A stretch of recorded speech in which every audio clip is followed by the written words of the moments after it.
Good morning, y'all. We're all packed up and getting ready to head out to a local waterfall. I think we both slept like the dead last night after all the wind we encountered on our way through northern Utah and southern Idaho last night. However, if you're ever staying in Twin Falls, Idaho, this Holiday Inn Express in town has a cute little restaurant in the lobby, and the breakfast was honestly pretty good. Definitely better than I expected for a restaurant in a hotel lobby.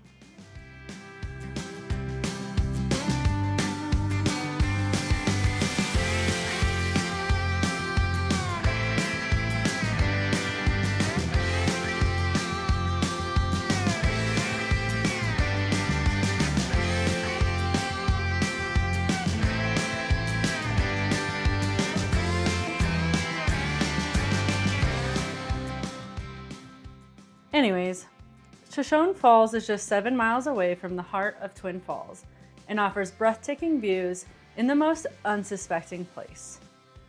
At $5 per vehicle, this is one of the cheapest parks with the most beautiful views I've ever been to. As you pull up to the pay station, you get a glimpse of the wonders below. Hi there, how are you? You guys together? Yeah. I'll make a video. Take a one parking space and I'll try to find it. Oh, okay, we can do that. That's what we do anyways. Cash your card. Cash, if I can get it out. There you go. It's beautiful. Oh yeah, very fortunate to work with you. Yeah. You guys are good to go. Thank you.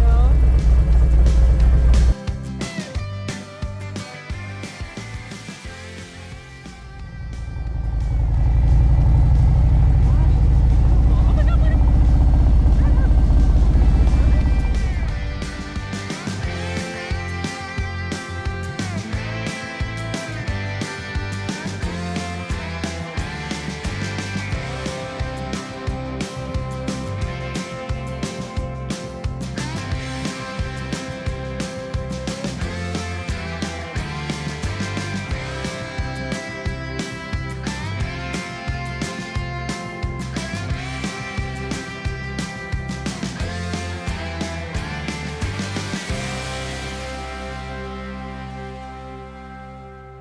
The canyon was carved into the rock over 14,000 years ago by Lake Bonneville's catastrophic flooding and was named for the Shoshone and Bannock tribes who fished its falls for salmon. It also became a landmark and popular stop in the mid-1800s for the Oregon Trail pioneers making their way west. By the early 20th century, the power of the falls was being used for hydroelectric generation and promoted the valley's population growth.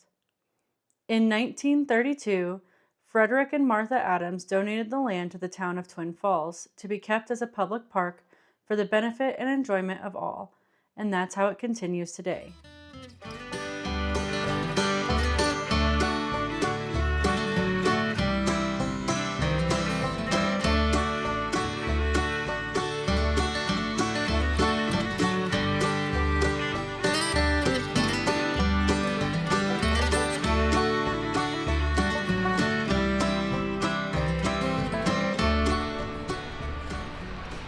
gosh! It's even prettier when we get up close! It's so cool.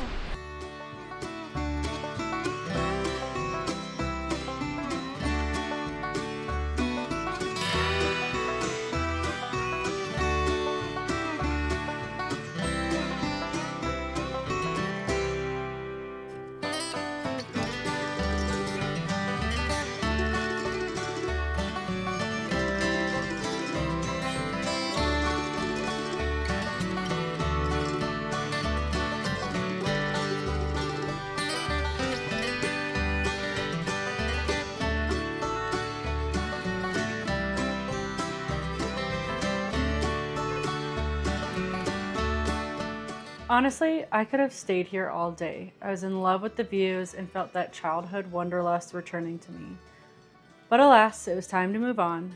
We still had a lot of miles to cover if we wanted to make it to Seattle, Washington by dinner time.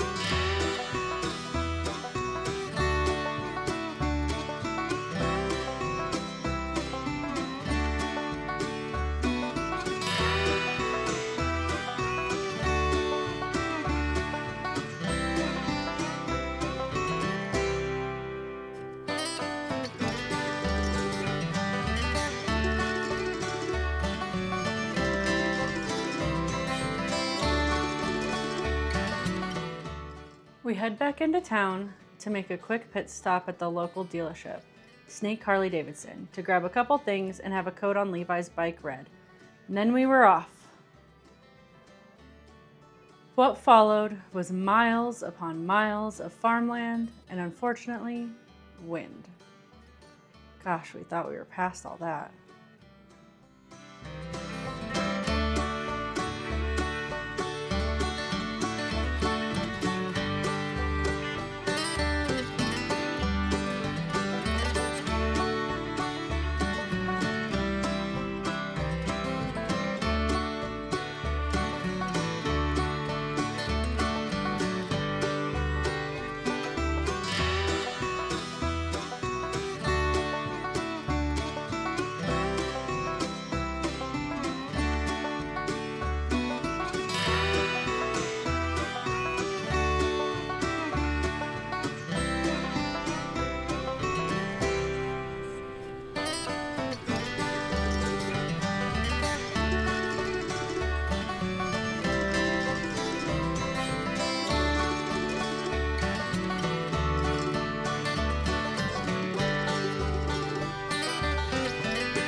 We made our way down US 93 to I-84 through the sagebrush, high desert, rolling hills, and lava rock fields.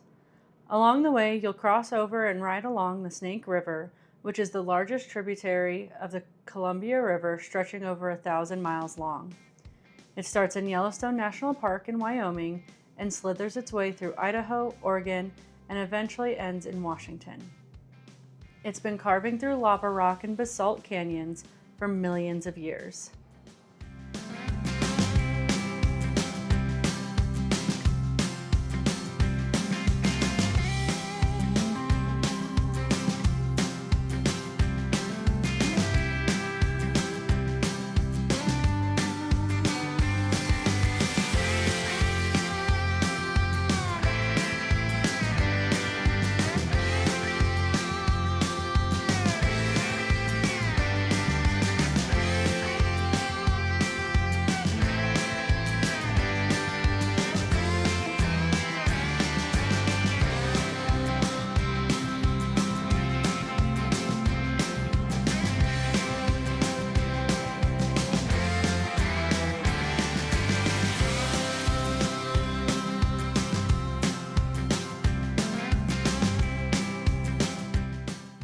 Eventually, we made it to Meriden, Idaho, where we decided to stop at a massive dealership for a break. Welcome to High Desert Harley. This is Idaho's largest Harley-Davidson dealership at 54,000 square feet. The staff was super friendly as we stretched our legs, and it doubles as the High Desert Motoplex with rider training courses right next door. After stretching our legs for a bit, we grabbed gas and hit the highway.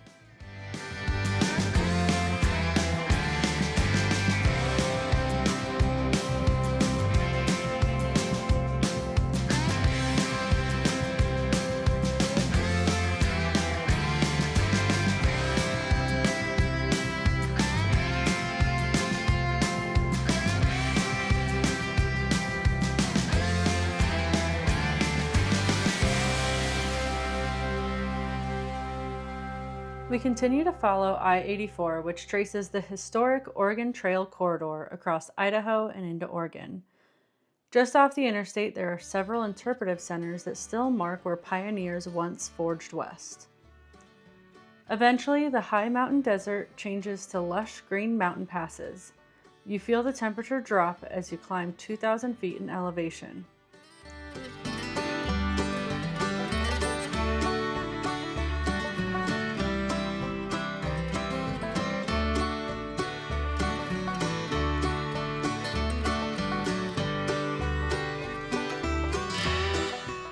Eventually, we found ourselves pulling into a quaint little town off I-84 called Baker City. As we were fueling up, I noticed a monument across the street and decided to check it out. Erected in 1925 by the American Legion, this stone monument is in memory of those who braved this area of the Oregon Trail in the first covered wagons back in 1843.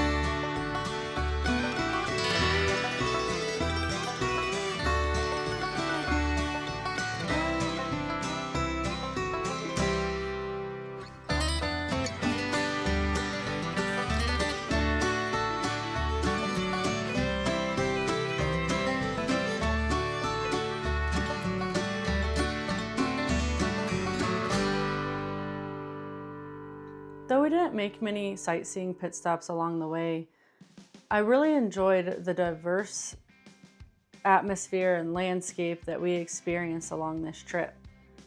From the high deserts to the taller mountains, it was an experience that I would love to go back and do again. There's just so much to see and do around these small towns, and a lot of historical markers that I would have loved to stop and see, but we just didn't have the time. See, our goal these first 2 days was to make it to the Pacific Northwest. That's where our vacation would really begin. So though there was a lot of things we could have stopped and seen along the way, that wasn't what this trip was about. I know most people in this situation would probably have trailered their bikes out to the Pacific Northwest, but our goal was to go up north and then follow the coast all the way down to San Diego, California, and then come home. So that didn't really work for our desires. And this was an experience that I'll remember forever, and I'm really excited to continue doing it more.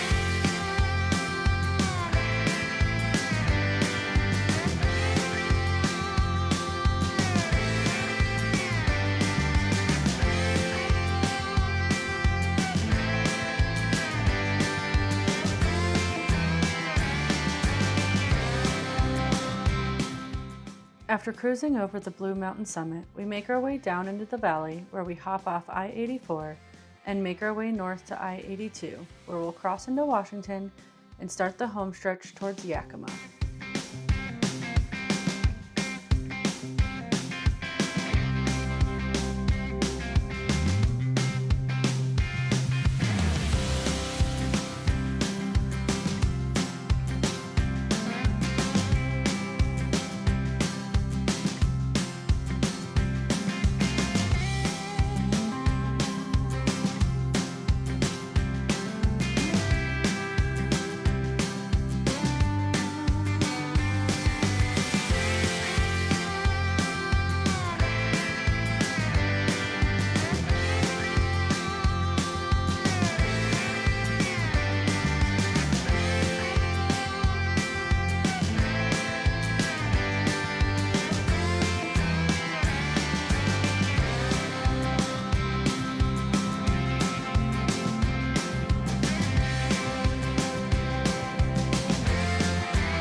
The Yakima Valley grows 75% of the United States hop crop and nearly 40% of Washington's wine grapes.